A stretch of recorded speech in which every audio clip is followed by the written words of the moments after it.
First of all, Georgia, always great having you on the show.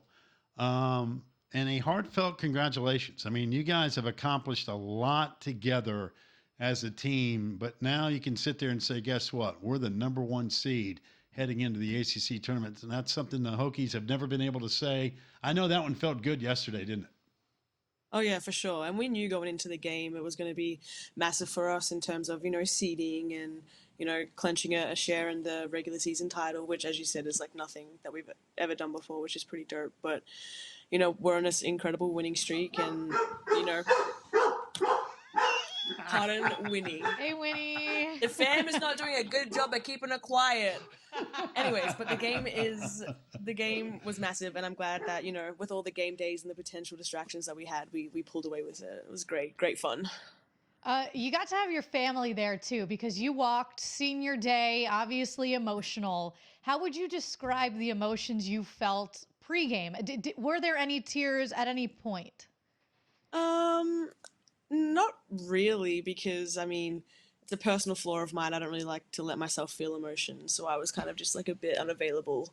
And you know what? It played off. It played off because there was many things to get emotional about, senior night, but just like the excitement and all of the nerves and all of that come along with it. But I was pretty locked in. I'm not gonna lie. When you were on game day, pregame, early in the morning, with the whole crew, when you looked up, it was a really incredible scene. There were so many signs, and that's one of the coolest parts about game day is you see people with all these signs, and there were a ton with your name on it. Do you have a favorite one that stood out to you from the weekend? Yeah, I have got two. One of them was a Dean Martin one, and it was like when the moon hits your eye like a big pizza pie. That's Amoore. Which, yes, my name is Amoore, but it's still always funny to me. And then the one I put on my story about I'm beginning a lot of like stepmom and like my dad's single, blah, blah, blah. Like that's weird, but it's also so funny to me. Because absolutely not. No, thank you.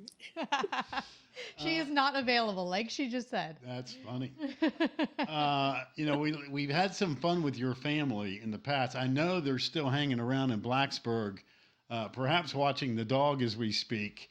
But that had to be cool afterwards. I mean, we just played a clip of your coach talking about what you guys have meant to him and vice versa. But when you get away from the court and the celebration and all that stuff, what's it like being with family, truly family, in a situation like this?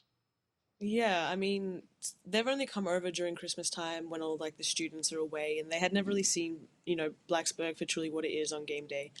So for them to come and see this sold out, literally game day there and everything, it was so cool for me because not to toot my own horn, but I've been in some pretty big environments, and we play in tournaments, and we had that game in Charlotte, so I've seen all of these crowds and the energy and all of that. But this was the first time that they've really seen that. So for me, it was like heartwarming because it's like you don't know until you hear and you experience it. Like I can tell them all I want. I can tell them that someone noticed me down the street, but until they're next to me at the shop and a whole bunch of people come up to us to take pictures, like that's the type of lived experiences that they're kind of missing out on. So it's been great to show them around, and I don't know, and I get to just show them why I love it here. Hashtag local celebrity. We'll ask for our picture next time we Hey, it's see it's you. not hard in Blacksburg. Yeah, that's very, very true. In the second quarter, you had to kind of sit there in foul trouble watching from the bench. And then you come in the third. Obviously, after halftime, you drop 14 of your 19 at that point. When you're sitting on a bench and watching, what's going through your mind? I want you to give us your perspective from that point, because it's a different view than you actually being out there on the court.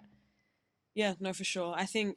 I mean, yesterday specifically, UNC started doing their quarter court press or their half court press, and they dropped back into a 3-2 zone. And for me, that was, kind of annoying because I love dissecting those type of things. And I thought that the ball was a bit stagnant, and I just kept trying to remind the girls to like keep it moving. And, it's never a good thing when, you know, the point guard who knows exactly what the coach wants has to sit. So that's my bad for not resisting temptations.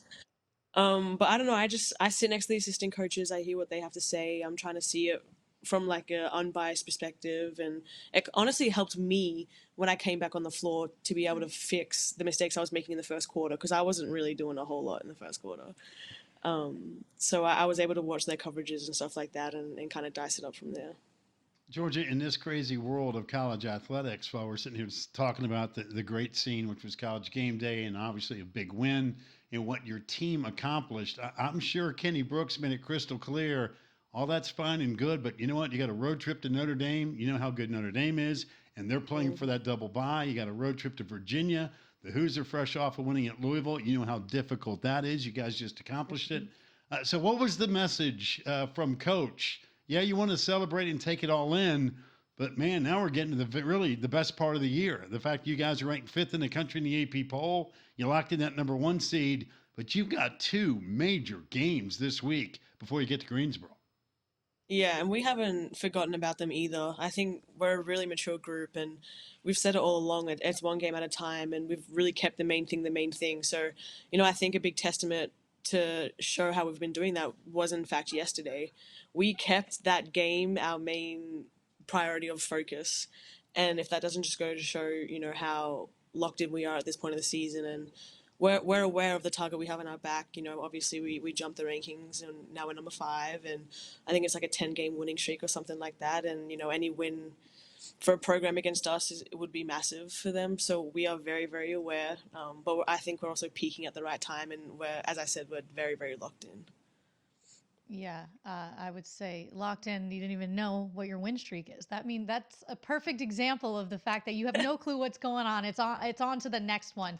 What feels different about this team right now than maybe a month and a half ago? Oh, it's like chemistry, but it's not in a bad way. Like when I said we didn't have chemistry, it wasn't like we hated each other and we're fighting and stuff like that. No, it was like we had transfers that came from previous programs that are trying to find their place, and Liv and Tilly have done an exceptional job at that. They've stepped into their roles, and we've got freshmen flourishing at the right time. There's always going to be ebbs and flows in the season, especially when you're a freshman. It's learning experiences, but like we're genuinely just exceeding in every single role that we're supposed to have.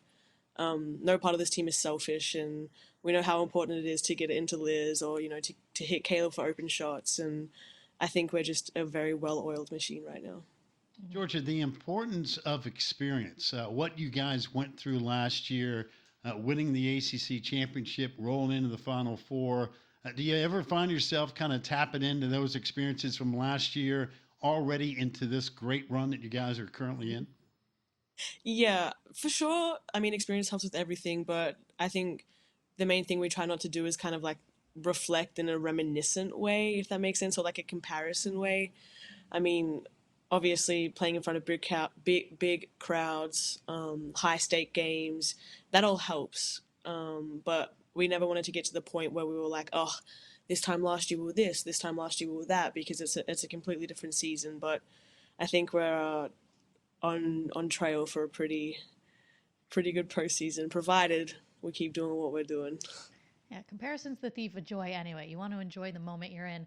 Since we always talk about you and Liz and the duo that you are, combining for 53 in this last game of the 74 points, when you're out there and you get to play with her, but now even just as her friend, as you guys get ready to finish up this run together, playing together, what stands out to you most, impresses you most about your bestie's game?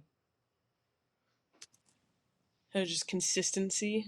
I mean, it's just unbelievable. She sees different coverages every single game. People beat up on her. They want to take cheap shots, or they want to just, I like to say that they can't beat her, so they're going to try and beat her. She's just that good, but she just stays so consistent, so level-headed, and, she just wants to win more than anything. And I think, the biggest part of her game that's taken that next evolution is her mental. Yeah. Like, she knows that she cannot be stopped, and it's the coolest thing to watch. And I think sometimes we take it for granted. I know your coach says it all the time, like we cannot take for granted what we're watching from Liz Kitley. And you get the best seat in the house because you get to do it with her. So I know sometimes you get caught up in the moment. It's an everyday thing. But when you take a step back to really see what she's doing, it's incredible. We had her on last week, and she had a big reveal for us. And she told us live on TV she was getting ready to go get a tattoo with Kayla King.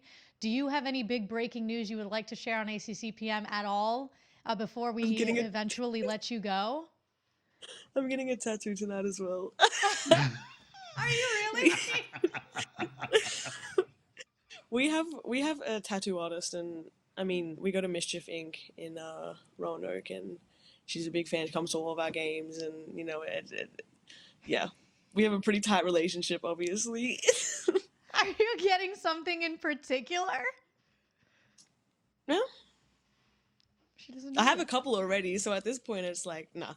I've got a few ideas. I'll go there, stick the template on my body, and see where I go from there. All right, before we let you go, though, I feel like it would be a missed opportunity if you don't get your mom and the pup back in the shot in some shape, way, or form. We got to do this. This is becoming kind of a tradition on the show. Is there a charcuterie board? It would be No. complete if so. There we go. We get the crew. Where is There we she? are. Hey, There we That's my go. dad. Oh my gosh, it's really a full house. Man. Hey, family. The dog has never been happier. Look at that. That's the crew. happiest dog I've ever seen. We're gonna need a bigger apartment. I know that much. Oh, I yeah. get that. Yeah. All right, listen, congratulations on all your success. And to the family, we appreciate that you guys allowing Georgia to really showcase their talents for everybody here in the ACC. It's been a joy to watch you guys. We appreciate it very much. Look at Brittany. Thank you, guys. Bye, more family. See you later.